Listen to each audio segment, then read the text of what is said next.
Good afternoon, traders. This is an update on my swing trade with SPXL. We were stopped out today. Everything went according to plan. We came away with a profit. I'll show you that right now, just under $20. Let's take a look at the chart and we'll go over everything that happened with that trade.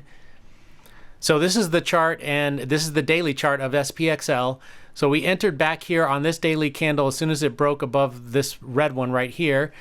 So on our very first day, we were at maximum risk, right? So 1344 was the max we could have lost if we got stopped out on the same day that we entered. So this candle came up and hit our entry, and we were triggered, filled with 6 shares at that price. And the only thing that could have caused us to take our max loss is if after getting filled on the way up that the stock came back down and hit our stop, which would have been the low of this candle or just below the low of that candle. So that didn't happen, and that doesn't usually happen with these ETFs, S&P 500 ETFs at least.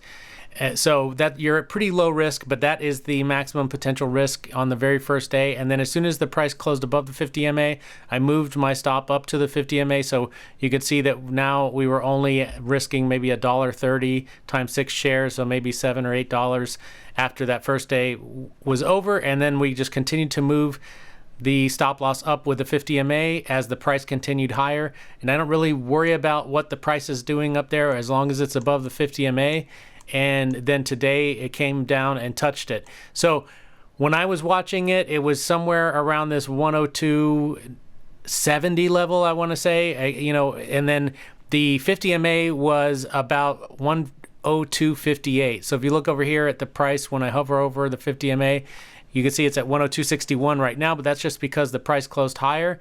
So I moved the stop to 102.58, and then it stopped me out when it came down and hit that price. I got filled at 102.55.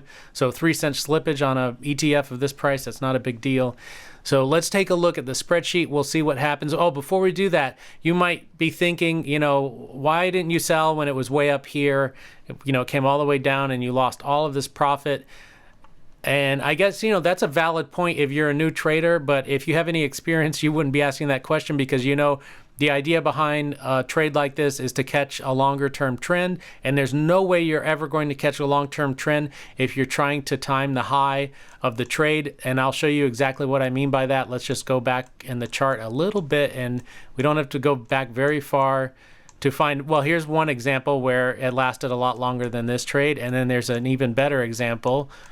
Here's some little kind of bunny hop moves where they didn't last very long, but look at it back here. You can see after the price came down below the 50 MA, and the first time that it triggered an entry was back here. And if we would have tried to sell at the supposed, highs, thinking, oh, okay, this is where the high is, it's not going to go any higher, or maybe after new highs were retested and they failed, we'll sell over here, where you can see what ended up happening. So this is where the price was back here at $60, and then eventually the 50 MA got all the way to $70. So more than a 10% increase in price just from where you may have sold up till here.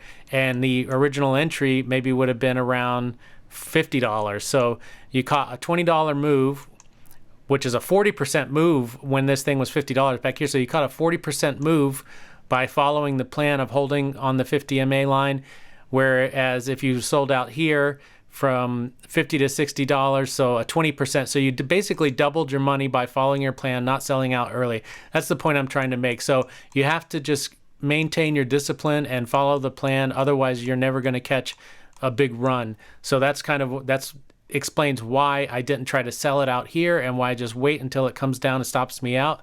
I can always get back in on the next entry. So that's where we are on that trade. Let's take a look at the spreadsheet.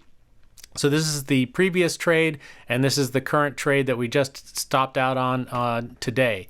So you can see that this trade, even though the P&L was slightly less than the previous trade, it was actually a better trade because the original potential loss on that very first day was only $13.44. So our reward was actually almost 1.5 times our risk on this trade, where before it was 0.8 times the risk. So definitely a much better trade. And overall, we're up a little bit over $40. Which is not bad for swing trading ETFs, and we're up a little over 7.5%. So that's it. All right, so hopefully this video was helpful to you. If it was, hit the like button. If you have any questions, let me know in the comment section below. And as always, go into every single trade with a plan. Stick to the plan no matter what. Take your stop losses, honor your profit target, and in the long run, you should be green. Take care.